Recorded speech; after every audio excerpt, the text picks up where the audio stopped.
Hello. I'm going to show you guys how to make a sign with text on it in Zbrush. The basic skills we're going to be using simple modeling, not too much to focus, but the text plugin is what I'm going to be showing you mostly today, and how to move and mess around with text. So let me just make my sign real quick. I'm going to speed this up as I go through the quick and easy process of making a sign.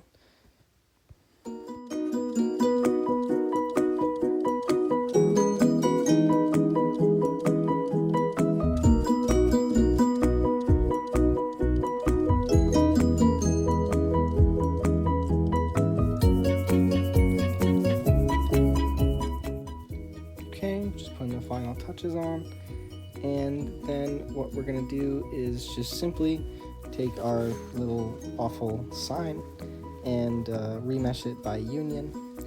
That will give us a sign that is fully connected and at a optimized poly count. At least it's not Z meshed, but it's going to be together for our final product.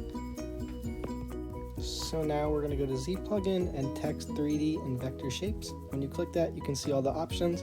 What you want to do is you want to click the font option you want, and you can probably search up these fonts elsewhere and see what they all look like. But there's a large collection of them, as you can see. I'm just going to pick a random one after I show you all the options, because there are so many.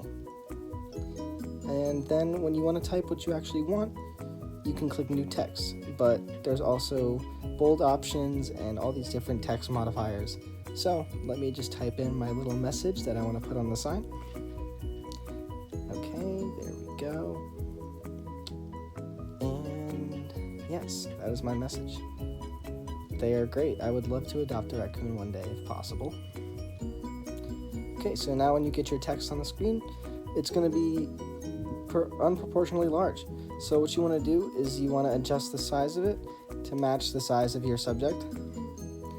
And once that's done, you want to surface it as close as possible to the front of your subject, this being the sign, in my case.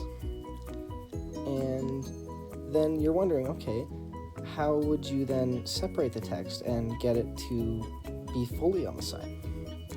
Well, to do that, you would use masking or selection separation. So in my approach, I'm going to duplicate the text layer. That way there's two sections of text that I can manipulate for when I need to do the masking. And the way I'm going to go about it is I'm going to make the two sections I would like on the sign, and then I'm going to take the others and cut them off using masks.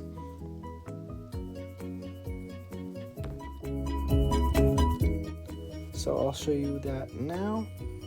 And the first one, I'm going to start with the top. What I'm going to do is go to select rectangle, and then I'm going to drag select the text that I want. Oops, I messed up there. I'm going to drag select the text, and then once I do that, I'm going to go to the mask. I'm going to invert it so that I know which one I want to cut. And now once I have my selection, I'm going to split the mask or the layer by masks, and that's going to separate my two texts, and I'm simply just going to delete the one I don't want.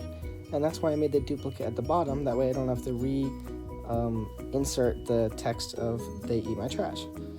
So then I'm going to do the exact same thing to the bottom part to leave the section that I want in for the final sign. So I'll speed that up real quick and bring us to the end.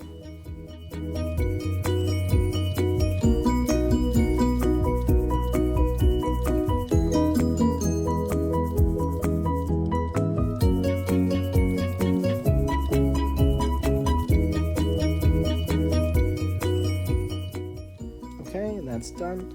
There are tons of other things you can do, like adjust the curve of the text using the mask by blurring it and moving it up and down based on the center. And you could also rotate them, make them larger, make the letters separate sizes by splitting them up. But that's what I have for now, and this is my final sign. So I'll zoom out and show you the amazing modeling job done here. So that is how you use the text plugin. Thank you for watching, and that's all.